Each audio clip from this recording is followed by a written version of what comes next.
इन 3 औरतों को शिवलिंग पर जल नहीं चढ़ाना चाहिए। जानिए क्यों मित्रों। हिंदू धर्म में शिवलिंग की पूजा का विशेष महत्व है।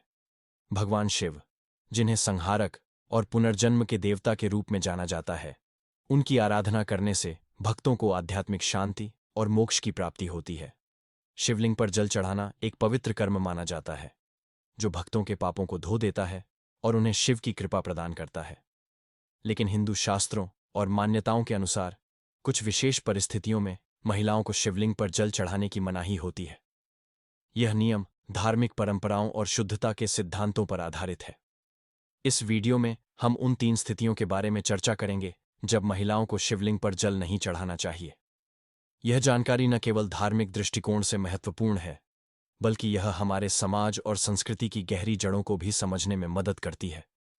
आइए इस विषय को गहराई से समझते हैं और जानते हैं कि क्यों इन 3 महिलाओं को किसी भी परिस्थितियों में शिवलिंग पर जल चढ़ाना वर्जित माना गया है। मित्रों, एक समय की बात है जब कैलाश पर्वत पर माता पार्वती और भगवान भोलेनाथ एक साथ बैठे थे। तब भगवान भोलेनाथ से माता पार्वती पूछने लगती है कि हे प्रभु, आप ही आदि है और आप ही अंत है। आपके कारण काल प्राणी को ग्रहण करता है। किंतु हे प्रभु, आज मैं आपसे यह जानना चाहती हूँ कि वह कौन सी स्त्रियां होती है जिनको शिवलिंग पर कभी जल नहीं चढ़ाना चाहिए, और शिवलिंग को जल चढ़ाने के नियम क्या है, और वह कौन सी स्त्री है जो शिवलिंग को जल चढ़ा सकती है। हे प्रभु, इस विषय में मुझे ज्ञान दीजिए। तथा ऐसी वह कौन सी स्त्री है जिसको सावन सोमवार व्रत का पालन नहीं करना चाहिए। हे प्रभु, कृपा करें और मेरे मन की इन आशंकाओं को दूर करें मित्रों। तब मुस्कुराते हुए भगवान शिव कहते हैं, हे देवी पार्वती, आप सत्य की कहती हैं, मैं ही आदि हूं और मैं ही अंत हूं। हे देवी, इसके साथ ही अपने आज बहुत ही उत्तम प्रश्न किए हैं। हे देवी, शिवलिंग को जल देने के कुछ महत्वपूर्ण नियम होते हैं। उन नियमों का पालन करते हुए ही शिवलिंग को जल देना चाहिए। यदि कोई व्यक्ति इन नियमों का पालन नहीं करता है तो उसे महापाप लगता है। हे देवी, मैं उस स्थान से रुष्ट हो चला जाता हूं जहां पर इन नियमों का पालन नहीं किया जाता है। हे देवी, आज मैं उन 3 स्त्रियों के विषय में बताने वाला हूं जिन्हें शिवलिंग को जल नहीं चढ़ाना चाहिए। इन स्त्रियों को शिवलिंग को जल देने का कोई शुभ फल प्राप्त नहीं होता है। उल्टा इनके द्वारा शिवलिंग को जल चढ़ाने पर उसे महापाप लगता है। हे देवी, शिवलिंग ही मेरा साक्षात स्वरूप है, जिसकी नित्य पूजा करने वालों की मैं सदैव रक्षा करता हूं। हे देवी, आपने देखा है कि किस प्रकार मात्र 12 वर्ष की आयु वाले मार्कंडेय को मैंने कैसे अमृतत्व का वरदान दिया था।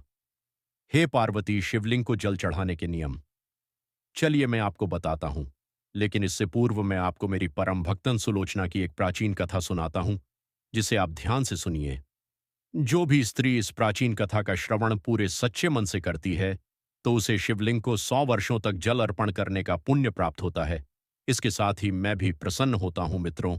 इस कथा को जो भी पूरा ध्यान से सुनता है और इसका प्रचार करता है, तो उसके दुखों का नाश हो जाता है और उसकी दरिद्रता दूर हो जाती है और सदा के लिए वह इस संसार की मोहमाया से विरक्त हो जाता है। उसे स्वर्ग में स्थान प्राप्त होता है। अब भगवान भोलेनाथ की बात को सुनने के बाद माता पार्वती कहती है, हे प्रभु, आपके मुख से इस कथा का श्रवण करना सभी के लिए यह बड़े ही सौभाग्य की बात है। हे प्रभु, कृपया आप मुझसे आप इस कथा को कहिए, मैं इसे ध्यान से पूरा अवश्य सुनूंगी। तब भगवान शिव देवी पार्वती को कथा सुनाना आरंभ करते हैं और कहते हैं, हे देवी पार्वती, पूर्व काल की बात है। अक्षयपुरी नगरी में सुखदेव नाम का एक विद्वान ब्राह्मण निवास किया करता था। सुखदेव बहुत ही बुद्धिमान, रूपवान, गुणवान और सभी शास्त्रों में पारंगत था। उसने समस्त वेदों का भी अध्ययन किया था। उसी के नगर के पास एक नगर था। उस नगर में सुधर्मा नाम का एक विद्वान ब्राह्मण रहा करता था। उसकी एक पुत्री थी, जिसका नाम सुलोचना था। वह भगवान शिव की बड़ी सेवा भाव से भक्ति किया करती थी। वह नित्य शिवलिंग पर नित्य जल देती थी और उचित नियमों के साथ पूजा और आराधना करने के बाद ही उसके दिनचर्या की शुरुआत होती थी। सुलोचना में मनचाहे वर को प्राप्त करने हेतु 16 श्रावण के सोमवार के व्रत भी किए थे। उसके पिता सुधर्मा ने उसे बड़े ही लाड़ प्यार से उसका लालन पालन किया था। उसकी पुत्री अत्यंत रूपवाप और गुणवान थी। जब सुलोचना विवाह के योग्य हुई तो सुधर्मा को अपनी पुत्री के विवाह की चिंता सताने लगी। एक दिन की बात है, सुधारणा ने अपनी पत्नी से कहा, हे प्रिय, हमारी पुत्री अब जवान हो चुकी है। इसीलिए अब हमें इसका विवाह कर देना चाहिए। जवान पुत्री को यूं घर में रखना शोभा नहीं देता है। लोग भी बातें बनाएंगे कि जवान बेटी को घर पे बिठा रखा है। तब सुधर्मा की पत्नी कहती हैं, हे स्वामी, मेरी दृष्टि में एक विद्वान ब्राह्मण है जो मेरे भाई के नगरी अक्षयपुरी में रहते हैं, जिनका नाम सुखदेव है। मैं तो कहती हूँ हमारी पुत्री का विवाह उन्हीं श्रेष्ठ ब्राह्मण के साथ करा दिया जाए तो उचित रहेगा। उनके साथ विवाह करके हमारी पुत्री सुखी जीवन व्यतीत करेगी। तब सुधर्मा कहता है, हे प्रिय, तुम ठीक ही कहती हो। मैंने भी सुखदेव जी के विषय में बहुत सुना है। हम हमारी पुत्री का विवाह उन्हीं के साथ करेंगे। मैं कल ही उनके पास अपनी पुत्री के विवाह का प्रस्ताव लेकर जाता हूं। अगर उन्होंने हमारी पुत्री से विवाह करने की सहमति दे दी तो हमारी पुत्री के तो भाग्य ही बदल जाएंगे। मित्रों, अब सुधर्मा अपनी पुत्री के विवाह का प्रस्ताव लेकर सुखदेव के घर पर जाता है। तभी सुखदेव घर में अपने माता पिता की सेवा करने में होता है। जब सुधर्मा सुखदेव को अपने माता पिता की सेवा करते हुए देखता है तो उसे बड़ा आनंद होता है और प्रसन्नतापूर्वक उसे निहारते हुए सोचता है, अरे वाह, ये ब्राह्मण पुत्र तो कितना महान है। ये तो बड़ी प्रसन्नता से अपने माता पिता की सेवा कर रहा है। भला आज के जमाने में ऐसे लोग कहाँ मिलते हैं। हमारा अंदेशा सत्य था। जब सुधर्मा को सुखदेव द्वार पर खड़ा देखता है तो उनका स्वागत करता है और कहता है, हे विप्र पधारिए, आपका स्वागत है। कहिए मैं आपकी किस प्रकार से सहायता कर सकता हूँ? आप कौन हैं और किस प्रयोजन से आप हमारे द्वार पर पधारे हैं? तब सुखदेव का अतिथि सत्कार देखकर सुधर्मा बहुत प्रसन्न हो जाता है।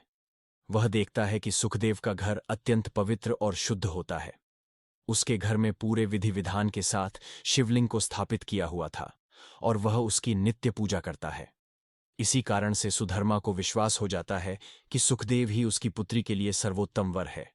तभी सुधर्मा सुखदेव से कहता है, हे विप्र, आज मैं आपके पास अपनी पुत्री के विवाह प्रस्ताव लेकर आया हूं। कृपया आप मेरी पुत्री से विवाह करके मुझ पर कृपा करें। मेरी पुत्री के लिए आपके जैसा श्रेष्ठ वर और कहीं नहीं मिल पाएगा। तब सुखदेव के माता पिता भी सुधर्मा की यह बात सुनकर प्रसन्न हो जाते हैं और वह सुखदेव को सुधर्मा की पुत्री सुलोचना से विवाह करने के लिए मना लेते हैं। माता पिता के बार बार कहने पर सुखदेव भी विवाह के लिए तैयार हो जाते हैं। अब मित्रों, समय के अनुसार विवाह का मुहूर्त तय किया जाता है और एक पवित्र स्थान पर सुखदेव और सुलोचना का विवाह संपन्न किया जाता है। सुलोचना के सुंदर और मनमोहक रूप को देखकर सुखदेव भी बहुत प्रसन्न हो जाते हैं, क्योंकि सुलोचना अत्यंत सुंदर, गुणवान और चरित्रवान धर्मपरायण स्त्री थी। विवाह के बाद जब सुलोचना सुखदेव के घर पर जाती है तो वह भी अपने पति और सास ससुर की खूब सेवा करती है। वह अपनी मधुर वाणी और कार्यों से वह सभी के मन को जीत लेती है। सुलोचना के ससुराल वाले भी उसके कार्य से बहुत संतुष्ट रहते हैं। सुलोचना नित्य अपने पति से पहले जागकर घर का आंगन साफ करती थी, फिर घर के अंदर साफ सफाई करके स्नान किया करती थी। स्नान करके वह पूजा घर में जाकर पूजा किया करती थी और नित्य रूप से शिवलिंग को जल देती थी। वह शिवलिंग को बेलपत्र अर्पण करती थी। दिन भर वह अपने अन्य कामों को करके सभी परिवारजनों को प्रसन्न रखती थी। फिर रात को वह अपने पति के चरण दबाकर उसके सो जाने के बाद ही सो जाया करती थी। सुलोचना के अंदर एक पतिव्रता नारी के सभी लक्षण थे और वह अपने पति को ही परमेश्वर मानकर उनकी सेवा करती थी। सुलोचना ने कभी अपने पति के अलावा अन्य पुरुषों के विषय में विचार भी नहीं किया था। वह सत्य धर्म का पालन करने वाली और धर्म कार्य करने वाली पवित्र स्त्री थी।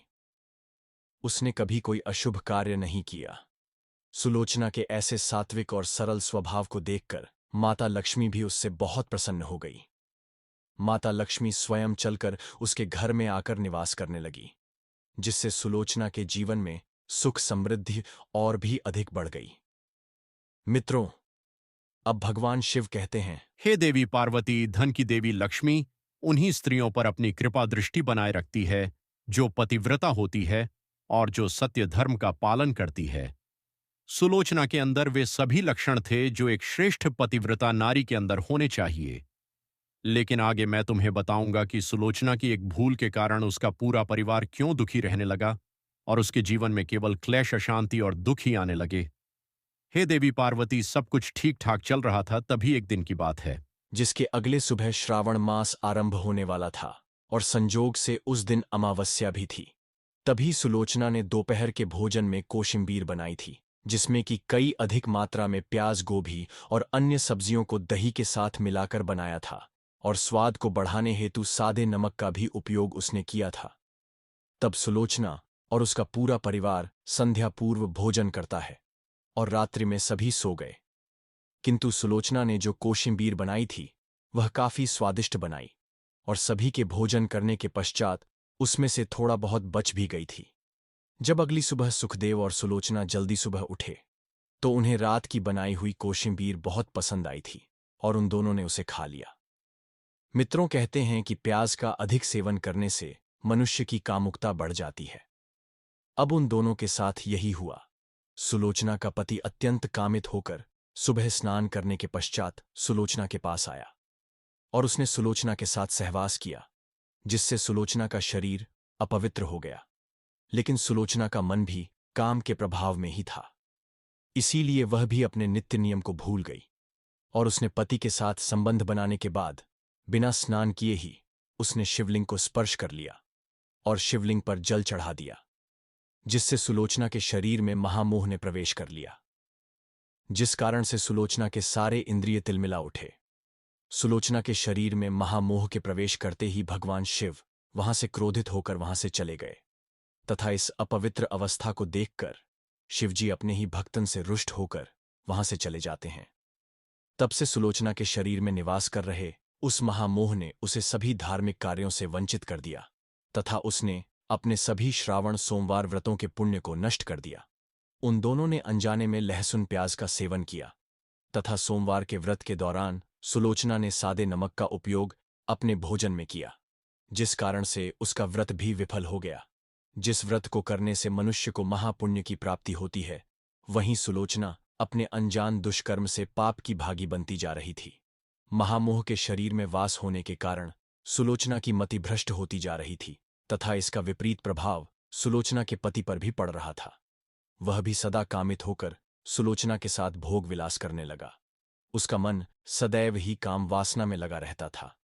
फिर एक दिन सुलोचना के पति ने तो सभी सीमाओं का उल्लंघन किया, और सुलोचना के मासिक धर्म के दौरान ही उसके साथ विषय भोग स्थापित किया, जिससे सुलोचना के शरीर में निवास कर रहा ब्रह्म हत्या का पाप उसके पति के शरीर में प्रवेश कर गया। अब भगवान भोलेनाथ कहते हैं, हे देवी, जब स्त्री मासिक धर्म में होती है तो उसके शरीर में 3 दिनों तक ब्रह्म हत्या का पाप निवास करता है, क्योंकि ब्रह्मदेव ने इंद्र के शरीर से ब्रह्म हत्या का पाप निकालकर वृक्ष, जल, अग्नि और अप्सराओं को ग्रहण करने के लिए कहा था। उसी समय से स्त्रियों के शरीर में मासिक धर्म के दौरान ब्रह्म हत्या का पाप निवास करता है, और जो भी पुरुष मासिक धर्म के दौरान स्त्री को स्पर्श करता है अथवा उसके साथ संबंध बनाता है तो यह पाप उसके शरीर में प्रवेश कर जाता है। वही ब्रह्म हत्या का पाप सुलोचना के पति के शरीर के अंदर प्रवेश कर गया और वह जमीन पर गिर पड़ा। उसे तुरंत ही कुष्ठ रोग हो गया। उसका अंग जलने लगा, उसके शरीर पर छाले पड़ गए, उसके पूरे शरीर से रक्त और बहुत ही गंदी बदबू आने लगी, और वह दर्द से चीखने चिल्लाने लगा, और वह चिल्लाने लगा कि हाय, यह मुझसे क्या अपराध हो गया? मेरे द्वारा यह कैसा भयंकर पाप हो गया है? मैंने सब कुछ जानते हुए भी महापाप किया है। हे भोलेनाथ, अब मेरी रक्षा कौन करेगा? मुझसे जो कुछ भी हुआ है वह अनजाने में हुआ है। तभी सुलोचना की सांस तुरंत उस स्थान पर आ गई, तो उसने देखा कि उसका पुत्र कुष्ठ रोग से ग्रसित होकर जमीन पर पड़ा है। वह क्रोध में आकर सुलोचना से कहने लगी, अरे कुलटा, अरे पापिनी, तूने यह क्या कर डाला? अपने ही पति का धर्म भ्रष्ट कर डाला। तूने उसके साथ मासिक पीड़ा में क्यों संबंध बनाया? अपने पति की ऐसी हालत देखकर सुलोचना बहुत घबरा गई और जोर जोर से रोने लगी और कहा, माँ जी, मुझे क्षमा करो, मुझसे बहुत बड़ा अपराध हो गया है। काम के वशीभूत होकर मेरे द्वारा यह अपराध हो गया है। मुझे तनिक भी किसी चीज का भान ही नहीं था। तब सुलोचना की सास ने कहा, अरे पापिनी, तू इस घर से अभी चली जा। तुझ जैसी कुलटा स्त्री को इस घर में नहीं रहना चाहिए। तूने मेरे बेटे के जीवन को नरक बना दिया है और पता नहीं आगे और क्या क्या करेगी। सुलोचना कहती है, हे सासू माँ, मैं कहाँ जाऊं? मेरे पति के अलावा मेरा कोई नहीं है। मैं उन्हें छोड़कर जीवित नहीं रह सकती। यही मेरे सब कुछ है। तब सुलोचना की सास ने कहा, अरे पापिन, तू कहीं भी जाकर मर जा, लेकिन अब तू इस घर में निवास नहीं कर सकती है। तुझे तुरंत ही यहाँ से जाना पड़ेगा। अब इतना कहकर सुलोचना की सांस ने उसे धक्के मारकर घर से बाहर निकाल दिया। फिर सुलोचना दुखी होकर घर से निकल गई। उसे अपनी भूल पर बड़ा पछतावा होने लगा। उसे कुछ भी समझ में नहीं आ रहा था कि वह क्या करे। तब सुलोचना चलते चलते एक वन में जाती है। उसी वन में एक शिव मठ होता है। तब वह उस मठ पर सहायता मांगने के लिए जाती है, तो वहां पर कोई नहीं होता है। सुलोचना उसी मठ पर जाकर बैठ जाती है और अपने दोष के विषय में सोचते हुए दुखी होने लगती है। फिर कुछ समय के बाद एक साधु उस आश्रम में आते हैं, जो कि उस मठ के पुजारी होते हैं। जब वे साधु एक स्त्री को अपने मठ में दुखी बैठा हुआ देखते हैं, तो वह आश्चर्यचकित हो जाते हैं और उस स्त्री के पास जाकर उस स्त्री से पूछने लगते हैं, हे कल्याणी, तुम कौन हो और तुम किस कारण से इस स्थान पर अकेले बैठी हो? तुम्हारे दुख का क्या कारण है? कोई गुप्त बात ना हो तो तुम मुझसे अवश्य बताओ, शायद मैं तुम्हारी कोई मदद कर सकूं। तब सुलोचना कहती है, हे मुनिवर, मेरे द्वारा घोर पाप हो गया है। मासिक धर्म के दौरान मैंने पति के साथ संबंध बनाया था। इसी कारण से मेरे पति कुष्ठ रोग से ग्रस्त हो गए और दुख भोग रहे हैं। फिर साधु कहता है, हे देवी, यह क्या कह रही हो? तुमने कौन सा पाप किया है? मुझे विस्तार से बताओ। अगर मैं तुम्हारी कोई सहायता कर सकूं, तो मैं प्रयत्न अवश्य करूंगा। तब वह सुलोचना कहती है, हे मुनिवर, मेरा नाम सुलोचना है। मेरे द्वारा घोर पाप हो गया था। उसी कारण से मैं अपने परिवार से बिछड़कर इस स्थान पर आई हूँ। मैं अपने जीवन में कितनी खुश थी। तब साधु कहते हैं, बेटी, तुम चिंता मत करो। तुम्हारे द्वारा जो पाप हुआ है, उसका प्रायश्चित करो। तुम्हें पाप से मुक्ति मिल जाएगी। तुम इस मठ में रहकर भगवान शिव शंकर की पूजा करो। शिवलिंग को नित्य जल दो और बेलपत्र अर्पण करो। यही तो पूरे संसार के पिता हैं। जो भी इनके शरण में आता है, उसका उद्धार निश्चित ही होता है और तुम्हारा पति भी जल्दी ही ठीक हो जाएगा। फिर वह सुलोचना वहीं पर उसी शिव मठ में रहकर भगवान शिव और शिवलिंग की नित्य पूजा करने लगती है। रोज स्नान करके वह ब्रह्मचर्य का पालन करते हुए शिवलिंग को जल चढ़ाती है और शिवलिंग पर बेलपत्र अर्पण करती है तथा भगवान शिव को मिष्ठान भोग लगाती है तथा उस मठ में मौजूद सभी गायों को चारा डालती है, उनकी सेवा करती है। दिन भर वही मठ के मंदिर में भगवान शिव की मूर्ति के आगे बैठकर भगवान शिव जी की भक्ति करने लगती है, उनकी स्तुति करती है और फिर से अपने पति के मंगल होने के लिए 16 सोमवार का व्रत भी करती है। इस प्रकार से 1 वर्ष बीत जाता है, किंतु वहीं दूसरी ओर भगवान शिव भी उसकी परीक्षा ले रहे होते हैं। अब अगला श्रावण मास प्रारंभ होता है। तब साधु महाराज कहते हैं, हे पुत्री, तुम इस श्रावण मास में निरंकार सभी सोमवार का व्रत करो। शिव जी का ही सदैव ध्यान करो और याद रहे कि कोई भूल ना हो। अब मैं तुम्हें सावण सोमवार व्रत के विषय में विस्तार से बताता हूं। तुम इसे ध्यान से सुनो। किसी भी स्त्री या पुरुष को सावन माह में किसी भी प्रकार के तामसिक पदार्थों का सेवन नहीं करना चाहिए। परहेज की हुई किसी भी वस्तु का सेवन नहीं करना चाहिए। हे पुत्री शिवलिंग पर भूल से भी केतकी पुष्प तुलसी पत्र को अर्पण नहीं करना चाहिए और ना ही शिव जी की पूजा में शंख का उपयोग करना चाहिए। शिवलिंग पर कभी भी हल्दी, कुमकुम और सिंदूर अर्पण नहीं करना चाहिए। अब तुम सच्चे मन से भोलेनाथ की पूजा आराधना करो, वे अवश्य ही तुम्हारी सभी इच्छाओं को पूर्ण करेंगे। अब सुलोचना इसी प्रकार से सोमवार के व्रतों का पालन करती है, किंतु उसे कोई भी साक्षात्कार या अनुभव नहीं आ रहा था, जिससे हताश होकर वह एक दिन मन में आत्महत्या करने का विचार करती है, क्योंकि उसके जीवन में किसी भी प्रकार का सुधार उसे नजर नहीं आ रहा था। तब वह शिव मठ के पास वाली नदी के किनारे जाती है और भगवान शिव का स्मरण करते हुए जल समाधि ले लेती है। किंतु उसी समय एक चमत्कार हो जाता है। जिस प्रकार से सुलोचना जल में प्रवेश करती है, ठीक उसी प्रकार से वह वापस जल से बाहर आती है। जब वह अपनी आंखें खोलती है तो उसके सामने स्वयं भगवान शिव प्रकट हो जाते हैं। मित्रों, भगवान शिव सुलोचना की दृढ़ निष्ठा और भक्ति से अत्यंत प्रसन्न हो जाते हैं और सुलोचना को साक्षात दर्शन देते हैं। भगवान शिव को साक्षात अपने सामने खड़ा देखकर सुलोचना उन्हें बारंबार प्रणाम करने लगती है, उनकी स्तुति करने लगती है। तब भगवान शिव सुलोचना से कहते हैं, हे पुत्री, तुमने बड़ी ही श्रद्धा और भक्ति भाव से मेरी आराधना की है, इसीलिए अब मैं तुम पर प्रसन्न हूं। कहो तुम्हारी क्या कामना है? तब सुलोचना कहती है, हे प्रभु, कृपया मुझे बताइए, मेरे किस दोष के कारण मेरे अंदर काम का वास हो गया, जिस कारण से मेरे द्वारा घोर पाप हुआ और मेरे पति को कुष्ठ रोग हो गया, उसे मैं कैसे दूर करूं? भगवान शिव कहते हैं, हे पुत्री, अब तुम ध्यान से सुनो। तुम्हारे द्वारा अनजाने में ही एक पाप हुआ था, जिस कारण से तुम्हारे अंदर महामोह ने प्रवेश कर लिया था। एक दिन सावन माह में तामसिक पदार्थ का सेवन करके तुमने अपने पति के साथ संबंध बनाने के बाद बिना स्नान किए ही शिवलिंग स्पर्श करते हुए जल दिया था। पति पत्नी जब रतिक्रिया करते हैं तो उनका शरीर अपवित्र हो जाता है और ऐसी अवस्था में शिवलिंग को कभी स्पर्श नहीं करना चाहिए। शिवलिंग मेरा ही पूर्ण अंश अवतार है।